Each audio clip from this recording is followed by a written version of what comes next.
Welcome to Stones Corner.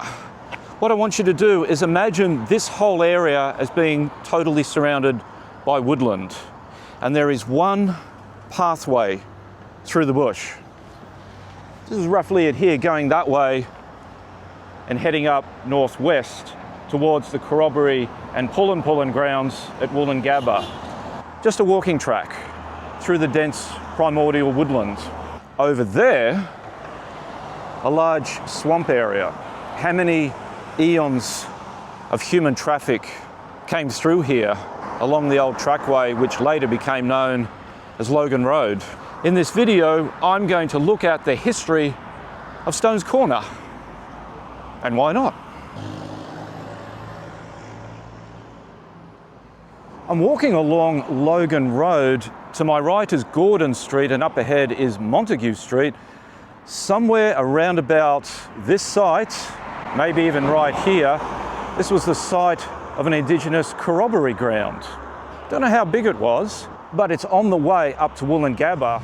It was in the 1840s that Cleveland was surveyed as a potential seaport, which meant that a road had to get to it. And that road started round about here.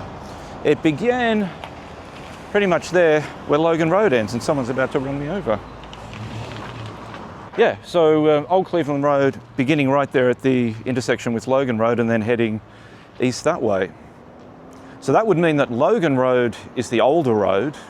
From the 1840s and the 1850s, if you were standing here, the most common sight you would have seen would have been bullock drays coming through here, either going south along Logan Road or east along Cleveland Road. As for the swamp, it became known as Burnett Swamp, most likely named after the first Queensland colonial surveyor, James Charles Burnett. Burnett Lane in the city is named after him. He died at the very young age of 39 at his home at Kangaroo Point, possibly as a result of him overworking himself due to his passion for surveying.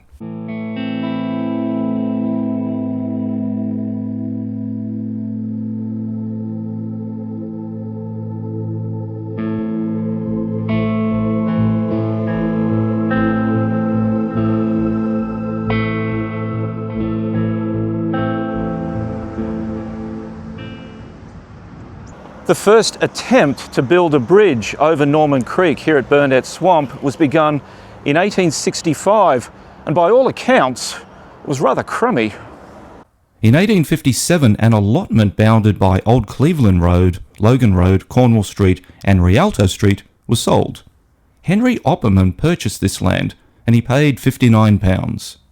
Later he sold the land to Frederica Clump. In 1872, James Stone bought 0.4 hectares of land at the southeast junction of the two main roads from Mr. Clump. Stone had come from Somerset and he had arrived aboard the Mary Pleasance in 1857. Round about the 1880s, James Stone planted a fig tree outside his property. That's not it there. The tree continued to grow until the 1960s when it was just deteriorating and had to be ripped out. It was in 1882 that James Stone applied for a liquor license because he wanted to open a hotel called the White Cross. His application was turned down, and that wasn't the only time. So what did he do? He couldn't get a liquor license, so he decided to sell ginger beer. But he persevered. He wanted to be in business here, so he started selling ginger beer, and it was very popular. But he still had the intention of getting a liquor license, and he tried and tried again. So it was in February and July in 1883 that he applied for a liquor license and was turned down, despite having about 400 signatures supporting his application. He also tried to get a liquor license in March 1885, July 1885, January 1886, and April 1887. He then sold the site to Mr. Dennis O'Connor in 1887, who built the Junction Hotel, and he got a license. That hotel soon became known as the Stones Corner Hotel. Dennis O'Connor was born in County Limerick in Ireland. He became the manager of carpet at Finney Isles. It was actually Tom Finney who helped him purchase the land from James Stone. In 1883, a horse-drawn tram omnibus began services to Stones Corner. Now that the area had a public transport link to Brisbane, in 1885, the tram terminus residential development was advertised. Stones Corner was now a desirable place to live, centred as it was on two main roads, and now with a tram service. And more development was to follow. On the 16th of July 1887, Baines Paddock was advertised, and this estate was huge. From the south at Adelaine Street, today's Juliet Street, past Cornwall Street, and up north to Logan Road and the old Cleveland Road.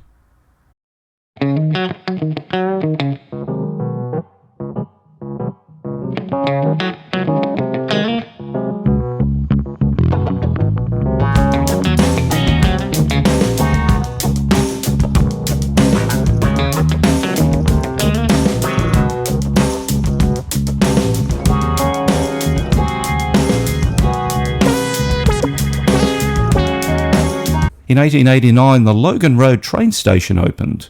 In 1917, it became Buranda Station. In 1890, a local druid by the name of Thomas Delaney was allowed to use one of the rooms in the new hotel. You've got to remember that modern druidism has absolutely nothing to do with Iron Age druidic beliefs and culture. It's all made up. It has absolutely no connection. I'm just on my way to Ellis Street, and I've noticed across the road there, this is Montague Street, over that way there's a very old building. It looks definitely 19th century. Whether it's being demolished as part of this new construction or being preserved, I don't know. I'll see if I can find it. Anyway, I'm going to Ellis Street because that's the site of the former Oddfellows Hall. So that's it, that's the Oddfellows Hall across the road there. It was built in 1890. I don't think anybody really knows the origin of the term Oddfellows. It certainly doesn't mean that they were weird or strange. It was part of a popular movement in the 19th century for fraternities. People's coming together to do different things like the Foresters or the Druids. International fraternities. I think it's a private home now. There's no longer any Oddfellows in there. Just left the Oddfellows Hall, and I've come onto Stoneham Street to see if I can find, look, that old building, and there it is. Okay, it looks like it's in very good condition. Doesn't look like it's going to be torn down with whatever this development is. From the 1890s and for many decades following, Logan Road became the high street of Stones Corner, and gradually a major shopping destination for people on the south side. In 1894, and finally, Stones Corner got a decent bridge. The problem in getting it built was that it was on the boundary of two different councils, Coorparoo and South Brisbane, and each accused the other of stuffing around to get it funded and built. It finally was, and it was a sturdy timber bridge, and it cost £1,600.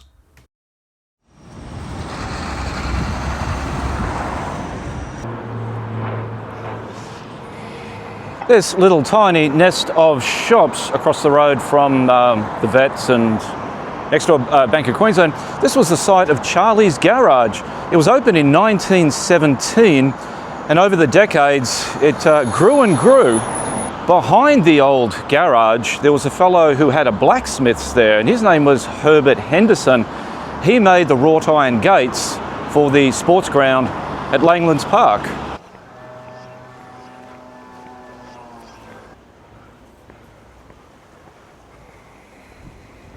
This here is Langlands Park. It was once known as the Langlands Estate. There was a rather grand house here for many years. In 1912, the Coorparoo Shire Council bought up some of this land to create open public space for recreation and sports. And this large gated entrance to the Langlands Park area, this was the original entrance to it, obviously still used today, but this led to the cricket ground. The cricket ground is no longer there, it's now a swimming pool.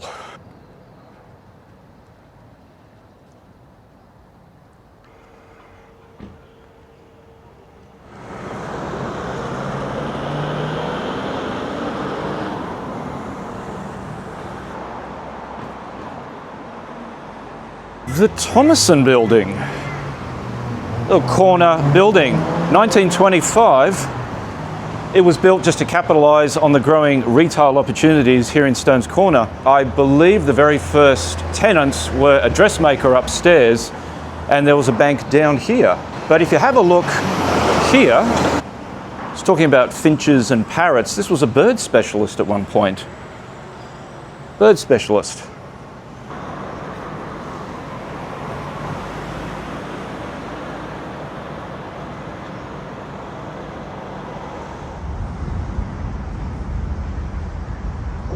This here is the third Burnett Swamp Bridge. It opened in 1928. It's one of the earliest reinforced concrete bridges in Brisbane, and when it was opened, it was known as the Buranda Bridge.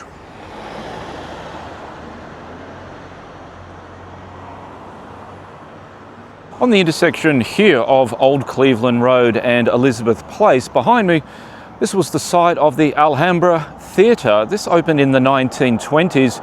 It was severely damaged by fire in 1929 and the building was demolished in 1982. Pleasant to be away from the noise of Old Cleveland Road.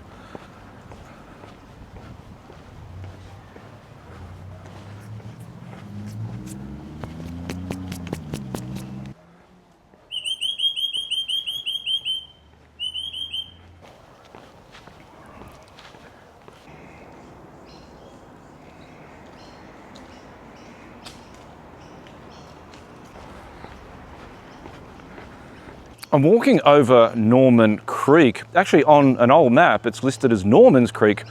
This creek, while it looks like a refuge for wildlife and it's a little oasis of nature in the middle of urban development, it is actually quite an artificial environment. Some stretches of Norman Creek have been straightened out, certainly happened in the 1980s and 1990s. Some parts, the creek is more or less in its original place.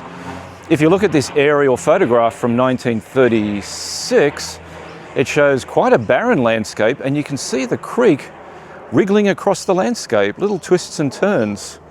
Today though it's a lot straighter and a lot more wooded.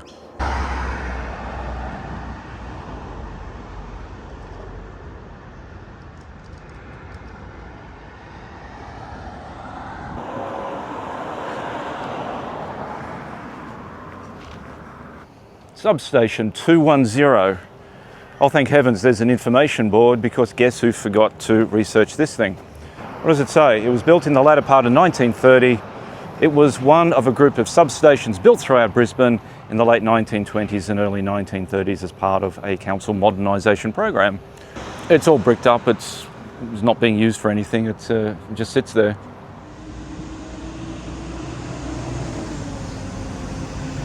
The old Penny's building across the road, that opened in 1938 and was a big deal in its day. It was a chain of variety stores and the building was done in the Art Deco style. It's really quite nice. I don't know what's in there now. Oh, Services Australia.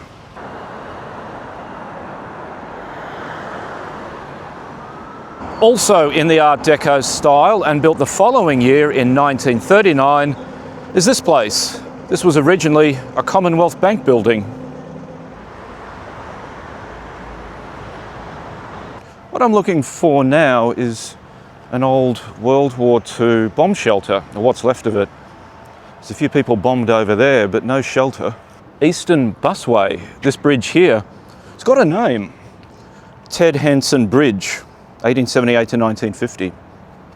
Yeah, very good. Memory of his work. Wait, Ted Hanson or Ted Danson? Yeah, Ted Hanson. Ted Hanson. I found the bomb shelter. It's just behind me. There is, however, a homeless chap there, and he's doing an interesting routine with his clothing. So I'll just leave him to it. I won't film him or bother him. The Stones Corner Library. This building was originally erected in Victoria Park. It was a mess hall for US servicemen during World War II. In 1947, Brisbane City Council acquired the building and they shifted it here and opened it in 1950 as a library. I was hoping to get in, but they're not open on Mondays. In the 1960s, the Stones Corner Hotel was refurbished to make it look more modern. In all honesty, I think it looks ghastly. At around this time, a large fountain was built out the front, in place of the old fig tree planted by James Stone back in the 1880s. Many years later, the fountain was removed, most likely because people kept putting laundry detergent in it, causing foam and suds to spill out everywhere and onto the road.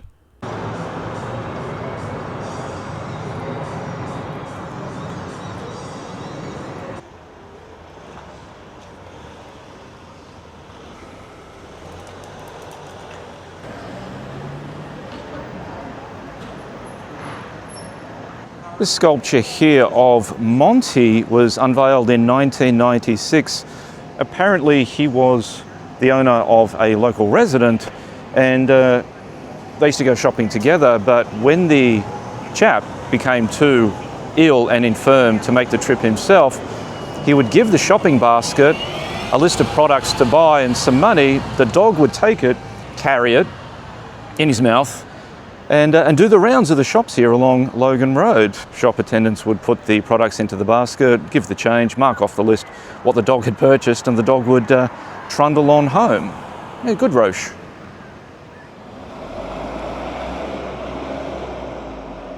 I'm approaching the intersection of O'Keefe Street, Junction Road, because there's a little reminder of my past here. It's right over there. The reason why I've come down here to the corner of Junction Street is because on this site here, there used to be an old shop. This is what it looked like back in the early mid-20th century. Obviously, it no longer exists, but back in the year 2000, it was still here. And I was here as well because this used to be a tattoo parlor. And I got my one and only tattoo right here.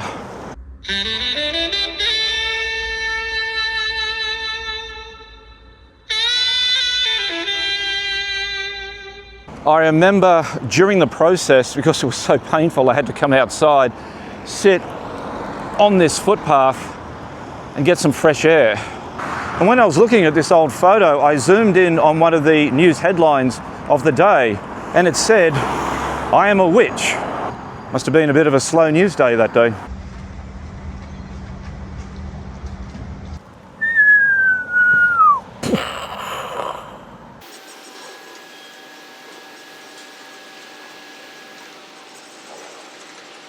Hanlon Park. In 2003, this place won the National Landscape Architecture Awards for being the best park in Australia. I guess as a result of the re-landscaping and restoring the water flow of Norman Creek and establishing all of the native vegetation here. It's absolutely wonderful. And what I like about it is it's not overdone. It's just put the stuff in here, make it accessible, and then let nature get on with it. Just grow, and a lot of midgies. Swamps. Well, that about wraps it up for this little documentary about the history of Stones Corner. What I found walking down here on Logan Road is this place really is ripe for pedestrianisation. Build a little mall here. I think some of the businesses here are struggling. There's some empty stores, certainly. I reckon a mall here would revitalise this and once again make Stones Corner a shopping destination. It kind of is, but it could be better. There's a lot of potential here. There's some lady posing in the middle of the street. She's just in the background. This whole road here becomes pedestrianised. I think that's a great idea. Anyway, thanks for watching the show. I hope you enjoyed it. Don't forget to hit that like and subscribe button, and I will see you again on the next walk.